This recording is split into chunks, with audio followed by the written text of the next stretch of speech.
दोस्तों, ये कुंभ कोई साधारण कुंभ नहीं जो हर 12 वर्ष में एक बार आता है, बल्कि ये महाकुंभ है, जो 144 वर्षों में सिर्फ एक बार आता है। इसलिए ये काफ़ी ख़ास है और इस चीज़ का योगी और मोदी सरकार ने काफ़ी व्यापक स्तर पे प्रचार-प्रसार भी किया। इस महाकुंभ को आयोजित करने में बहुत बड़ी मात्रा में रकम भी खर्च की गई।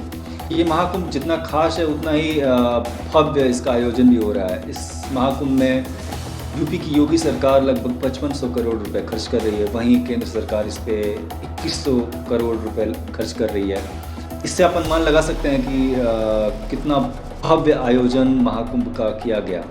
आईपीएल के बाद ये दूसरा ऐसा इवेंट है जिसमें इतनी बड़ी मात्रा में पैसे खर्च हो रहे हैं। तो जाहिर सी बात है, इससे उतना ही बड़े स्तर पे बिज़नेस भी होगा और उस बिज़नेस से कमाई भी होगी। तो ये तो अर्थव्यवस्था के लिए अच्छी बात है। इनसे महाकुंभ को लेकर तरह-तरह के वीडियोज़ सर्कुलेट हो रहे हैं। जगह-जगह भगदड़ मची है और कहा तो ये जा रहा है कि महाकुंभ में 2 से 3 जगह पे भगदड़ मची और हर जगह काफ़ी लोग मारे गए हैं। लेकिन वहाँ के प्रशासनिक अधिकारियों द्वारा इन आंकड़ों को छिपाया गया और सही आंकड़े नहीं बताए जा रहे हैं। पहले कहा गया कि 30 लोगों के मारे जाने की आशंका है। किसी की तो नैतिक ज़िम्मेदारी बनती है जो इस चीज़ की ज़िम्मेदारी लेगा।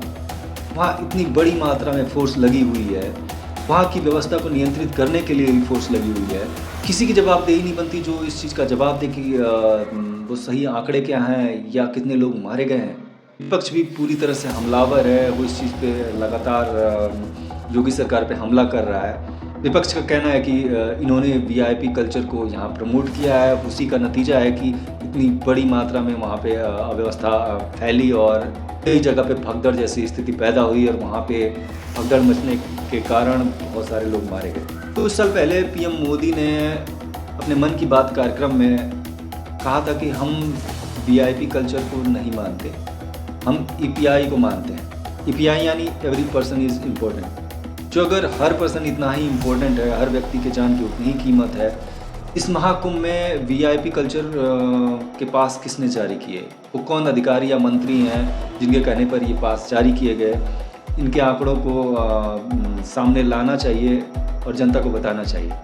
पिछले 13 जून को योगी जी के ऑफिस हैंडल से ट्वीट किया गया जिसमें कहा गया कि हम वीआईपी कल्चर के खिलाफ हैं और कोई भी इस नियम का उल्लंघन करते पाया गया तो उस पर कड़ी से कड़ी कार्रवाई होगी। तो क्या योगी सरकार फिर ये भूल गई इस महाकुंभ में कि वो वीआईपी कल्चर के खिलाफ हैं? दोस्तों, ये भी सही बात है कि जब भी वहाँ पर वीआईपी या वीवीआईपीज़ पहुँचे होंगे, वहाँ पर कुछ अलग तरह का प्रोटोकॉल फॉलो किया गया होगा और जैसे कि वीआईपी लोगों को कुछ ख़ास तरह से ट्रीट किया जाता है, वहाँ आस-पास से काफ़ी पब्लिक को वहाँ से हटा दिया जाता है और जब वीआईपी स्नान कर लेते होंगे तो उसके बाद ही आम जनता को वहाँ जाने दिया जाता होगा। जब वहाँ पे वीआईपी या वीवीआईपीज़ पहुँचे होंगे, वहाँ पे अव्यवस्था फैली होगी। बहुत सारे सेलिब्रिटीज़ वहाँ पर इस कुंभ स्नान में शामिल हुए, तो जाहिर सी बात है कि बहुत सारे लोगों को वीआईपी और वीवीआईपीज़ ट्रीटमेंट दिया गया।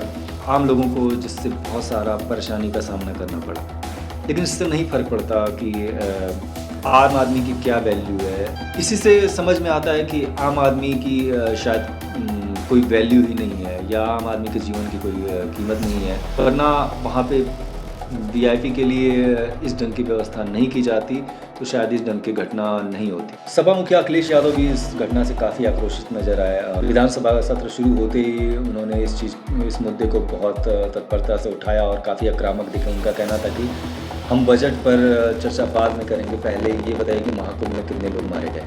सपा के सोशल मीडिया हैंडल से भी आक्रामक बहुत सारे ट्वीट किए गए।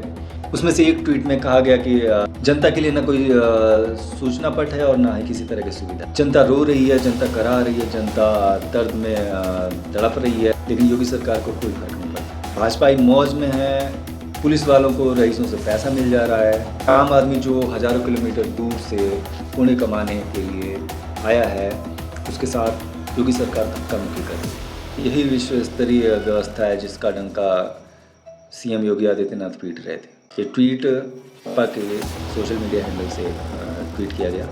दोस्तों, कारण जो भी हो, इस तरह की घटना और इस तरह की भगदड़ की घटना बहुत ही हृदय विदारक है और जिन लोगों ने भी अपने लोगों को इस घटना में खोया है, ये काफ़ी दुखद है। वहीं शंकराचार्य ने इस चीज़ का कड़ा विरोध किया। उन्होंने योगी आदित्यनाथ जी से तो इस्तीफ़ा तक माँग लिया। लेकिन क्या योगी आदित्यनाथ जी इस्तीफ़ा देंगे? पहले के नेता नैतिक ज़िम्मेदारी लेकर इस्तीफ़ा देते थे, लेकिन अब शायद राजनीति वो नहीं रही जिसमें किसी भी घटना को लेकर कोई भी नेता या मंत्री इस्तीफ़ा देते हैं। बहुत सारे लोग तो इस चीज़ में अनाप-शनाप बयानबाज़ी भी करते हुए नज़र आए। इसमें धीरेन्द्र शास्त्री का कहना था कि जो लोग इस भगदड़ में मारे गए उन्हें मुक्ति मिल गई। वहीं मंत्री संजय निषाद का कहना है कि इस तरह की घटनाएँ पिछली सरकारों में भी हुई है। तो क्या पिछली सरकारों में हुई है तो वो घटनाएँ उन घटनाओं से सबक लेकर आगे इस ढंग की घटना ना हो, इस चीज़ को लेकर प्रयास किए जाने चाहिए, या जो भी घटनाएँ होती हैं उन चीज़ों को पिछली सरकारों पर आरोपित कर देना चाहिए। चाहे वो पिछली सरकारों में जिस भी तरह की घटनाएँ हुई हों, वो भी निंदनीय है, और इस महाकुंभ में भी जिस ढंग से अव्यवस्था का शिकार लोग हुए हैं, ये भी काफ़ी पीड़ादायक है। सरकार को इस पे काम करना चाहिए और वहाँ की व्यवस्था को दुरुस्त करना चाहिए।